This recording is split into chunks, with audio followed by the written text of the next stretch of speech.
اور جیسے کہ جنگ بدر واقع ہوئی اسی دوسری ہجری میں، اور بھی چھوٹے چھوٹے کئی غزوات دوسرے سال، اور کئی احکام نافذ ہوئے، جیسے کہ میں نے آپ کو بتایا نمازوں میں رکعتوں میں اضافہ، اور اسی سال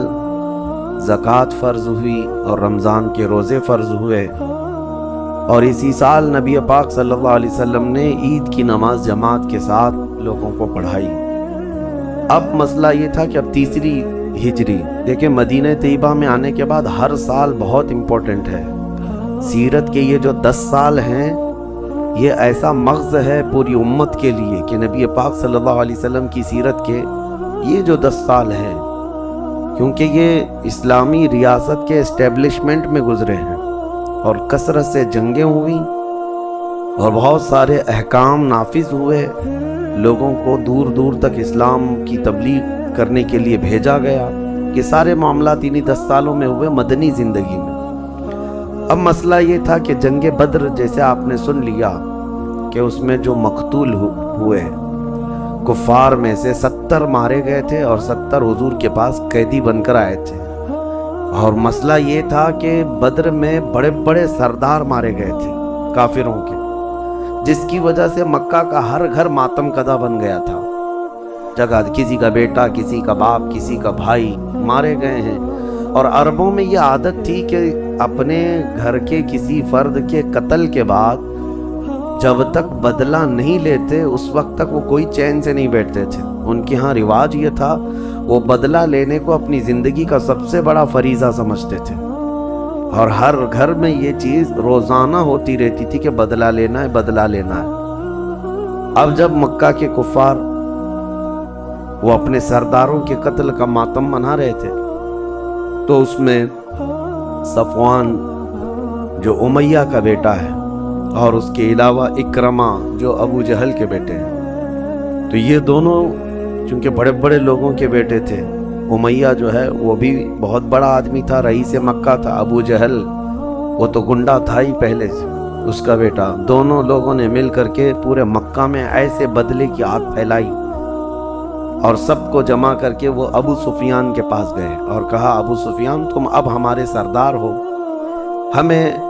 بدلہ لینا ہے ہمارے مقتولین کا، محمد اور ان کے ساتھیوں کو مزہ چکھانا ہے، لہٰذا جتنی بھی تجارت کی رقم ہمارے پاس آتی ہے مکہ کے نفع کی، وہ سب جنگی سامانوں کو خریدنے میں خرچ کیا جانا چاہیے۔ یہ میٹنگ میں طے پایا، اور اس کے بعد مکہ کے جتنے بھی تجارتی قافلوں کا نفع تھا اس سب سے ان لوگوں نے ہتھیار خریدنا شروع کیا۔ ابو سفیان بھی خوش ہو گیا، کہا کہ ٹھیک ہے، اب سب لوگوں نے مل کر کے مشورہ کیا ہے تو جنگ کرنا ہے اور چڑھائی کرنا ہے مدینے پر، اور بغیر کسی اطلاع کے دوسری ہجری گزر گئی، تیسرا سال آیا، تیسرا سال رمضان گزرا تھا۔ اس کے بعد وہ لوگوں نے جنگ کی تیاریاں ایسی زور و شور پر کر لی تھی کہ ہمیں مدینے پر چڑھائی کرنا ہے، حالانکہ یہ حرمت والے مہینے چل رہے تھے، شوال جو ہے، شوال، ذی القعدہ، ذی الحجہ، اس میں جنگیں نہیں ہوتی، لیکن انہوں نے یہ ساری چیزیں حدوں کو توڑ دیا، عربوں کے رواج کو بھی توڑ دیا۔ اب جب سب جگہ سے ہتھیار جمع ہوئے، 2 شاعروں کو کرائے پر لیا تھا، وہ شاعر صرف یہی کام کرتے تھے کہ ایسے ایسے اشعار پڑھ کر کے لوگوں کو بھڑکاتے تھے۔ عربوں میں شعر و شاعری کا رواج بہت تھا، تو بچہ بچہ بدلے کی بات کرنے لگا، خون کا بدلہ خون، خون کا بدلہ خون، یہ نعرہ پورے مکہ میں گونجتا تھا، حتیٰ کہ عورتیں بھی آ گئیں اس میں، اور عورتوں نے یہ قسم کھا لی تھی کہ جب تک ہمارے مقتولین کا بدلہ نہیں لیں گے اور ان کے قاتلوں کا خون نہیں پئیں گے اس وقت تک ہم گھر میں چھت کے نیچے نہیں رہیں گے، ایسی ایسی قسمیں کھائی تھیں۔ ابو سفیان کی بیوی ہندہ، اس کے باپ کا قتل ہوا تھا، عتبہ بھائی کا قتل ہوا تھا بدر میں، ہندہ نے تو یہ قسم کھا لی تھی کہ جس نے میرے باپ اور بھائی کو قتل کیا وہ امیر حمزہ ہے، اور میں حمزہ کو ایسا قتل کر کے سینہ چاک کر کے کلیجہ نہ چباؤں تو اس وقت تک کے لیے مجھے مکہ آنا حرام ہے۔ اس طرح کی قسمیں کھائی تھی۔ اور ایک وحشی غلام، وحشی نام سے ایک غلام تھا حبشی، اس کو اجرت پر لے لیا ہندا نے، اور نشانہ باز تھا، بہت تیز نشانہ باز، کہا کہ اگر تم نے حمزہ کا قتل کیا تو بدلے میں تمہیں آزاد کر دیا جائے گا، ورنہ غلامی کی زندگی پوری زندگی گزارنا ہے۔ تو یہ سب تیاریاں ہو رہی تھیں۔ حضرت عباس رضی اللہ عنہ چونکہ حضور کے چچا ہے اور وہ بدر کے بعد ایمان لا چکے تھے، لیکن مکہ میں خفیہ طور پر رہتے تھے، اپنے ایمان کا اظہار کسی کے سامنے نہیں کیا تھا،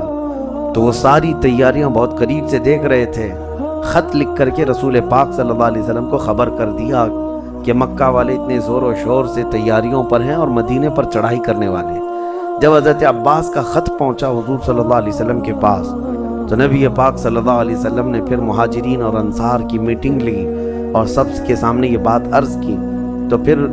5 شوال کی تاریخ تھی، تب نبی پاک صلی اللہ علیہ وسلم نے 4 مہاجر صحابہ کو بھیجا خفیہ طور پر کہ ان کی خبر لے کر کے آئیں مکہ میں کیا چل رہا ہے۔ تو وہ الگ الگ راستوں سے خفیہ طریقے سے گئے اور جا کر کے انہوں نے تو ایسی خوفناک خبر لائی کہ صرف تیاری نہیں بلکہ لشکر پورا مکہ سے نکل چکا ہے اور مدینے کے قریب پہنچ گیا ہے۔ جب وہ آ کر کے واپس حضور صلی اللہ علیہ وسلم کو خبر دیتے ہیں تو یہ اچانک ہنگامی طور پر ہونے والا مسئلہ ہے۔ اب یہاں پر 10 شوال کو نبی پاک صلی اللہ علیہ وسلم نے اب یہ مشورہ لیا، صحابہ سب تھے، موجود تھے، سب کو بتایا کہ ایسی سچویشن ہے کہ مکہ والے نکل چکے ہیں۔ کتنے لوگ تھے؟ 3000 لوگ تھے۔ 3000 لوگوں میں سے کتنے تو گھوڑے، اونٹ، ساری چیزیں، اور اس میں 15 کے قریب عورتیں بھی تھیں، اور سب کے سب نیزہ، ہتھیار سب لیس تھے۔ 3000 لوگوں کا قافلہ آ رہا ہے۔ اس وقت مدینے میں جتنے تھے سب کو حضور نے بلایا، اس کے بعد مشورہ لیا کہ شہر میں رہ کر کے ان کا مقابلہ کریں یا شہر سے باہر جا کر۔ تو جتنے عمر والے تھے صحابہ، بوڑھے تھے، سبوں نے یہ کہا کہ مدینے میں رہتے ہیں، عورتوں کو گھروں کے اندر محفوظ رکھیں گے اور مدینے میں رہ کر کے ان کا دفاع کریں گے۔ لیکن جو کم عمر نوجوان صحابہ تھے ان میں سے اکثر نے حضور کی بارگاہ میں یہ مشورہ کیا، عرض کیا کہ نہیں، مدینے سے باہر نکل کر میدان میں ان سے مقابلہ کریں گے، کیونکہ بدر کی لڑائی کا انہوں نے اچھی طرح سے سن رکھا تھا اور نوجوان سب لڑنے کے جوش میں تھے کہ ان کو مزہ چکھائیں گے میدان میں، نہیں تو شہر میں آئیں گے تو گلیوں میں ادھر ادھر چھپنا بھاگنا سب چلتا رہے گا۔ حضور پاک صلی اللہ علیہ وسلم سب کا مشورہ لیتے رہے۔ 14 شوال کی تاریخ تھی، رات کو حضور صلی اللہ علیہ وسلم کے پاس دن رات وہاں انصار صحابہ پورے پہرے داری پر تھے، پورے مدینے میں ناکہ بندی چل رہی تھی، اور حضور صلی اللہ تعالیٰ علیہ وسلم کے گھر کی بھی پہرے داری پوری رات بھر چلتی تھی، انصار صحابہ، کہ مکہ کے کفار اچانک کہیں سے داخل نہ ہو جائے۔ پھر ہوا یہ کہ احد پہاڑ تک مکہ کے کفار سب آ کر کے پڑاؤ ڈال چکے تھے، جو مدینے سے صرف 5 کلومیٹر کے فاصلے پر ہے، اور مدینے داخل ہونے کے لیے سیدھا راستہ ہے۔ تو احد پہاڑ کے دامن میں آ کر کے وہ میدان میں فروکش ہو چکے تھے۔ حضور صلی اللہ علیہ وسلم رات کے وقت اپنے حجرے میں گئے اور واپس جب تشریف لائے تو جنگی لباس زیب تن فرمائے تھے۔ تو صحابہ کے پاس جیسی آئے تو صحابہ نے پوچھا یا رسول اللہ صلی اللہ علیہ وسلم کیا حکم ہے؟ حضور پاک صلی اللہ علیہ وسلم نے فرمایا ایک نبی جب جنگی لباس زیب تن کرتا ہے تو اب اسے یہ زیب نہیں دیتا کہ اب وہ اپنا لباس اتارے، شہر میں نہیں بلکہ شہر کے باہر نکلنا ہے۔ تو اسی مشورے پر صحابہ کرام سب تیار ہوئے۔ مدینے میں ایک منافق بھی تھا، عبداللہ بن ابی۔ منافق کا مطلب سمجھتے ہیں آپ، جو سامنے مسلمان تھا لیکن دل میں وہ بغض رکھتا تھا، اس کا دل سے اسلام کی طرف کوئی میلان نہیں تھا لیکن دبدبا تھا، غلغلہ تھا، اس کی وجہ سے ساتھ میں چل رہا تھا۔ حضور پاک صلی اللہ تعالیٰ علیہ وسلم جب سب صحابہ کو جمع کیے تو اس میں تقریباً 1000 لوگ تھے پورے مدینہ طیبہ کے، اور جتنے حلیف جماعتیں تھی سب مل کر 1000 کی تعداد میں ہوئے، اور جمعہ کی رات کو نبی پاک صلی اللہ تعالیٰ علیہ وسلم مدینہ طیبہ سے روانہ ہوتے ہیں 14 شوال کی۔ 15 شوال کی صبح فجر کی نماز مدینہ کے قریب میں ہی آپ نے ادا فرمائی، اور پھر اچانک مدینہ سے نکل رہے تھے کہ ایک فوج آ رہی تھی۔ حضور نے پوچھا یہ کون لوگ ہیں؟ کہا یہودیوں کی ایک جماعت ہے جو آپ کی مدد کے لیے آ رہی ہے۔ تو حضور صلی اللہ تعالیٰ علیہ وسلم نے فرمایا ہم مشرکوں کی مقابل میں مشرکوں کی مدد نہیں لیتے، واپس کرو انہیں۔ تو یہودیوں کو حضور صلی اللہ علیہ وسلم نے واپس کر دیا، ان کی مدد لینے سے آپ نے انکار فرما دیا۔ تو عبداللہ بن ابی جو تھا وہ 300 لوگوں کے ساتھ اسی فوج میں تھا، اس نے اسی وقت اختلاف پیدا کر دیا جماعت کے اندر، کہا کہ محمد صلی اللہ علیہ وسلم کسی کا مشورہ نہیں لیتے، لہٰذا کیونکہ وہ یہودی اس عبداللہ بن ابی کے خاص دوستوں میں سے تھے اور جنگ میں یہ جاتے تو کچھ بھی کر سکتے تھے۔ اس کے بعد حضور نے منع فرما دیا تو یہودی گئے، تو یہ عبداللہ بن ابی بھی 300 لوگوں کو لے کر پیچھے ہٹ گیا اس فوج میں سے۔ اب 700 لوگ رہ گئے صحابہ، 700 کو لے کر کے حضور صلی اللہ تعالیٰ علیہ وسلم نکلے ہیں احد کی طرف۔ اب اس جنگ میں جو لوگ شریک تھے ان کا بھی اپنا ایک جوش تھا، سب مدینے کی عورتیں اپنے اپنے بیٹوں کو اس میں شامل کرتی رہیں، کوئی گھر میں باقی نہ رہے، سب حضور کی مدد کے لیے نکل پڑے، یہاں تک کہ بچے بھی آئے۔ حضرت رافع بن خدیج کم عمر کے بچے تھے، حضور نے منع فرمایا تھا، انہوں نے بھی وہی حضور صلی اللہ تعالیٰ علیہ وسلم سے عرض کیا کہ میں کشتی اچھی لڑ سکتا ہوں، میں مقابلہ کر سکتا ہوں، میرے جوہر دیکھیں۔ حضور نے ان کو اجازت دی تھی۔ تو ایک اور 55 کی عمر میں حضرت سمرہ ہیں، وہ آئے، کہا یا رسول اللہ صلی اللہ علیہ وسلم مجھے اجازت دیں، میں کشتی میں تو رافع بن خدیج کو گرا سکتا ہوں، جب ان کو اجازت ملی ہے تو مجھے کیوں نہیں؟ حضور نے فرمایا ٹھیک ہے لڑ کے دکھاؤ۔ دونوں بچوں کی لڑائی ہوئی تھی کشتی، اور حقیقت میں حضرت سمرہ نے حضرت رافع کو گرا کر پچھاڑ دیا۔ حضور نے یہ دیکھا، فرمایا دونوں کو جانے کی اجازت ہے۔ یہ کم عمر کے نوجوانوں میں جو جوش تھا اس جنگ میں، اس کے بعد جنگ احد کے یہ جو مناظر ہیں، اب میدان میں جب سرکار دو عالم صلی اللہ تعالیٰ علیہ وسلم تشریف لائے، اب جو صف بندی ہونے والی تھی، حضور نے بہترین لوکیشن کو دیکھ کر، احد پہاڑ پیٹ کے پیچھے تھا، ایک چھوٹی سی پہاڑی جس کو جبل رمات کہتے ہیں وہ بائیں جانب تھی، اور حضور صلی اللہ تعالیٰ علیہ وسلم کے سامنے کفار جو ہے پورے بھرے میدان میں تھے، 3000 لوگ، اس میں گھوڑ سوار بھی ہیں، اونٹ سوار بھی ہیں، اور بہترین تیر انداز بھی ہیں، سب وہاں موجود تھے۔ نبی پاک صلی اللہ علیہ وسلم نے اپنے لشکر کو 4 حصوں میں تقسیم فرمایا، ایک حصہ سامنے کی طرف، ایک دائیں، ایک بائیں اور ایک پیچھے کی طرف، اور پھر اس پہاڑی پر حضور صلی اللہ علیہ وسلم نے 50 تیر انداز صحابہ کو کھڑا کیا، اس میں حضرت عبداللہ بن جبیر کو سردار بنایا اور کہا چاہے ہم غالب آئیں چاہے ہم مغلوب ہوں، جنگ میں ہم شکست کھائیں یا ہماری فتح ہو، اس وقت تک تم یہ پہاڑی کا درہ چھوڑنا نہیں جب تک میری طرف سے پیغام نہ آ جائے،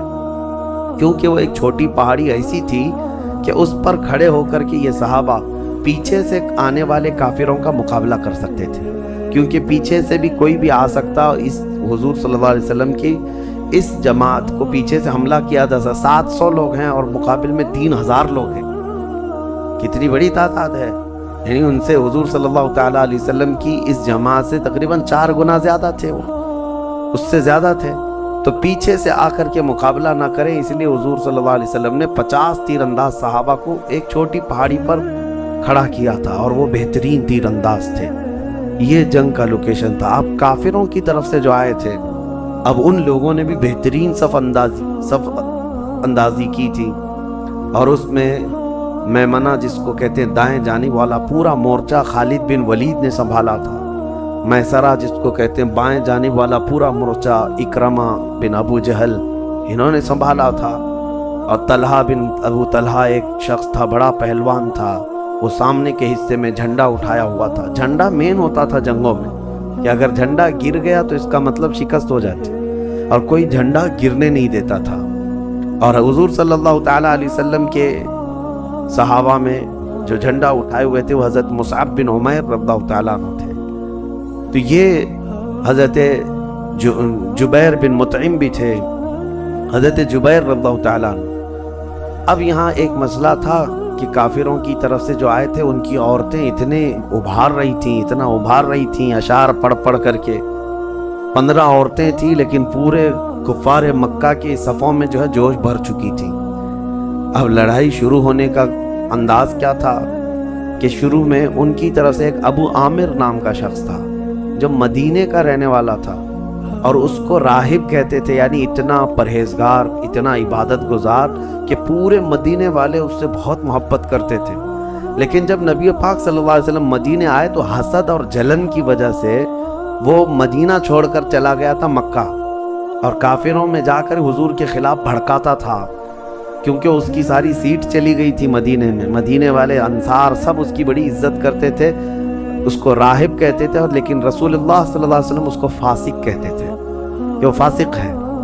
اور مکہ والے اس کو سب لے کر کے آئے تھے، بلکہ مکہ والوں کو وہ چڑھا کر کے لایا تھا کہ چلو، اور اس نے یہ کہا تھا کہ میری قوم مدینے کے لوگ جب مجھے دیکھیں گے جنگ کے میدان میں تو محمد کا ساتھ چھوڑ کر میرے پاس آ جائیں گے، کیونکہ برسوں سے بابا گیری جو کرتا تھا مدینے میں، لوگوں کو جو ہے اٹریکٹ کیا ہوا تھا اپنے اعمال سے۔ تو یہاں جب میدان میں آیا تو سب سے پہلے آگے وہی آیا، ابو عامر راہب۔ مدینے والے انصار سب کو پکار کر کہنے لگا، تم جانتے ہو میری بارسائی کی قسم کھاتے ہو تم لوگ، میں وہی ابو عامر راہب ہوں جس کے ارد گرد تم لوگ گھومتے تھے۔ آج میں آیا ہوں، دیکھو محمد کے ساتھ رہو گے یا میرے ساتھ؟ انصار صحابہ میں سے بلند آواز سے کہتے ہیں، ہاں ابو عامر راہب، ہم اچھی طرح تجھے پہچانتے ہیں، تو فاسق معلن ہے، تو فاسق ہے اور اللہ کے رسول سے لڑنے کے لیے آیا ہے، اور ہم تیرا مقابلہ اس وقت تک کرتے رہیں گے جب تک تیری ہر بوٹی الگ نہ ہو جائے۔ ہاں، یہ صحابہ کی محبت تھی، دوسری کوئی محبت ان پر غالب نہیں آتی۔ برسوں سے تھا تو ہمارے پاس، لیکن جب رسول کی مخالفت کر کے آیا ہے تو تیرا اور ہمارا کوئی رشتہ ہی نہیں۔ اب حیرت کی بات میں آپ کو بتاؤں، اس ابو عامر راہب کے مقابل میں سب سے آگے آنے والا کون تھا؟ حضور صلی اللہ تعالیٰ علیہ وسلم کی بارگاہ میں ایک نوجوان صحابی حضرت حنظلہ یہ آئے، کہا یا رسول اللہ مجھے اجازت دیں، میں اس سے لڑنے کے لیے جا رہا ہوں۔ اور جانتے ہیں حضرت حنظلہ کون ہے؟ اسی آپ ابو عامر راہب کے سگے بیٹے ہیں، حضور کے جھنڈے کے نیچے ہیں۔ عرض کرتے ہیں یا رسول اللہ مجھے اجازت دے، میرے باپ کا سر کاٹ کر کے لاؤں گا جو آپ کے مقابل میں آ کر کھڑا ہے۔ نبی پاک صلی اللہ تعالیٰ علیہ وسلم نے منع فرمایا کہ یہ زیب نہیں دیتا کہ ایک بیٹا اپنے باپ کے سر کو کاٹ دے، لیکن حضرت حنظلہ کی آواز سن کر کے کہ للکارتے تھے تو ابو عامر راہب جو ہے شرمندہ ہو کر پانی ہو گیا۔ اس کی قوم ہی اس سے کہنے لگی، تو یہ کہہ کر کے آیا تھا کہ مدینے والے سب ساتھ چھوڑ کر کے تیرے طرف آ جائیں گے، یہاں تو تجھ سے لڑنے کے لیے تیرا خود بیٹا سامنے آ رہا ہے، تیرا بیٹا آ رہا ہے، تیرے بیٹا تیرا محافظ نہیں بن سکا۔ وہ کہتا غضب کا جادو کیا ہے محمد نے، نعوذ باللہ من ذالک۔ میرے عزیزو، یہ محبت مصطفیٰ تھی جو سب سے زیادہ غالب تھی صحابہ میں۔ وہ منظر جو احد کا ہے وہ بیان کرنے کے لیے بہت طویل وقت چاہیے، میں مختصراً عرض کر رہا ہوں، اور مجھے اس بات کا قلق بھی ہے، افسوس بھی ہے کہ ہم نے سیرت طیبہ کا یہ درس یہاں پر چھیڑ تو دیا ہے، لیکن رمضان ہی میں اگر اس سیشن کو ختم کرنا ہو تو شاید سیرت مصطفیٰ کے چیدہ باب صرف خالی آپ کے سامنے رکھ سکیں گے، ورنہ سیرت مصطفیٰ کو بیان کرنے کے لیے طویل وقت درکار ہے۔ اور میں یہ سوچتا ہوں کہ 5 دن باقی رہ گئے، اس وقت تک حضور پاک کی وفات تک کا اگر بیان کرنا ہے، اس میں کئی غزوات چھوٹ جائیں گے، کئی حضور پاک صلی اللہ علیہ وسلم کے اخلاق اور خصال حمیدہ، حضور کی پسندیدہ چیزیں، حضور کی شادیاں، یہ سب چیزیں رہ جائیں گی۔ پھر بھی میں انشاءاللہ العزیز ارادہ یہ کیا ہوں کہ جب تک انشاءاللہ جان باقی رہے، چاہے رمضان ہو اس کے بعد ہو، سیرت طیبہ کا انشاءاللہ یہ درس جاری رہے گا۔ آپ حضرات میں سے اللہ جس کو توفیق دے وہ سنتا رہے انشاءاللہ۔ احد کے میدان میں اب کفار کی طرف سے جب تیر اندازی شروع ہو گئی، سب سے پہلے انہوں نے تیر چلانے شروع کیے، تو صحابہ نے تیروں کا جواب تیروں سے دیا، وہ پاؤں اکھڑنے لگے۔ اس میں ایک بڑا جوہر جو دکھایا، ابو طلحہ بن ابو طلحہ جو جھنڈا اٹھایا ہوا تھا، وہ جھنڈا دوسرے کے ہاتھ میں دے کر للکارتا ہوا سامنے آیا اور کہا تانا مارتے ہوئے کہ اے مسلمانوں کے گروہ میں کوئی ہے جو مجھے مار کر کے جنت میں جائے یا مجھ سے مر کر کے دوزخ میں جائے؟ کوئی ہے؟ یہ اس طرح کے تانے مارتا رہا۔ تو ابو طلحہ بن ابو طلحہ جب سامنے آیا تو مسلمانوں میں سے ایک آواز آئی کہ ہاں ہے، تجھ سے مر کر کے نہیں، تجھ سے مار کر کے جنت حاصل کرنے والا یہ ابو طالب کا بیٹا علی ہے۔ حضرت علی سامنے آئے اور جب مقابلے کے لیے آئے تو ذوالفقار حیدری سے اس کو ایسا مارا کہ اس کا سر پھٹ گیا، نیچے گرا۔ حضرت علی نے منہ پھیر کر کے پھر مسلمانوں کی طرف رخ کر لیا، تیزی سے ادھر آنے لگے۔ صحابہ نے کہا کہ وہ گرا ہے، اس کا آپ گردن کیوں نہیں الگ کرتے؟ خالی سر زخمی ہوا ہے اور گر پڑا ہے۔ حضرت علی کرم اللہ وجہہ الکریم کی غیرت دیکھیں، کہتے ہیں میں اس کے سر پہ مارا تو اس کی شرمگاہ کھل گئی، اس کے کپڑے کھل گئے، اور وہ چیخنے لگا کہ مجھے معاف کرو، مجھے اس کی شرمگاہ نہیں دیکھنی تھی، اس لیے میں چہرہ پھیر کر کے ادھر آیا کہ اللہ اس کو اسی ذلت میں موت دے دے گا۔ یہ غیرت حیدر کرار ہے۔ کہتے ہیں کہ میں اس کے قریب جا کر مار دیتا، الگ کرتا، مجھے اس کا بے ستر ہو کر کے دیکھنا اچھا نہیں لگا، میں سر پھیر کر آ گیا، لیکن تھوڑی دیر کے بعد وہ بلبلاتا ہوا موت کے گھاٹ اتر گیا۔ یہ جنگ کے جو مناظر ہیں، اس کے بعد جو حالات بدلے وہ کیسے ہوئے؟ ہوا یہ کہ مسلمانوں میں ایسا جوش تھا، اسی لیے کفار کے سردار ابو سفیان نے پہلی میٹنگ میں کہا تھا مکہ میں کہ تم لوگ جوش میں تو ہو، مسلمانوں سے لڑیں گے، لیکن تم کو پتہ نہیں ہے کہ وہ مسلمان جب لڑتے ہیں تو ایسا لگتا ہے جیسے طوفان آیا ہے یا بڑے بڑے چٹانوں سے ٹکرانا ہے، اس لیے عام مت سمجھو۔ احد میں بھی ان کافروں نے دیکھ لیا کہ ان سے لڑنا آسان نہیں ہے۔ مسلمانوں کا حال یہ تھا کہ ایک صحابی ہیں، وہ کھجور کھا رہے تھے، حضور صلی اللہ علیہ وسلم سے پوچھتے ہیں یا رسول اللہ صلی اللہ علیہ وسلم، میں میدان میں جاؤں میرے لیے کیا ہے؟ حضور نے فرمایا آدھی کھجور کھا چکے ہو، باقی تمہارے لیے جنت میں ہے۔ وہ صحابی اسی طرح سے ابھی کھجور پوری نہیں کیے تھے اور لڑنے کے لیے نکل پڑے۔ ان کا جذبہ یہ تھا کہ شہادت، اور گئے اور ایسا لڑے کہ زخمی ہو کر کے گر گئے، اور کہنیوں کے بل جو ہے حضور کی طرف گھسٹ کر کے آنے لگے۔ میدان میں حضور صلی اللہ تعالیٰ علیہ وسلم کی طرف آئے تو انہوں نے کہا، وہی جو زخمی صحابی تھے، کہتے ہیں یا رسول اللہ صلی اللہ علیہ وسلم، آپ نے سچ فرمایا، روح نکلی نہیں لیکن میں اپنا ٹھکانہ دیکھ رہا ہوں، اور انتقال کر گئے، وفات ہو گئی۔ اس جنگ احد میں پھر نبی پاک صلی اللہ تعالیٰ علیہ وسلم کے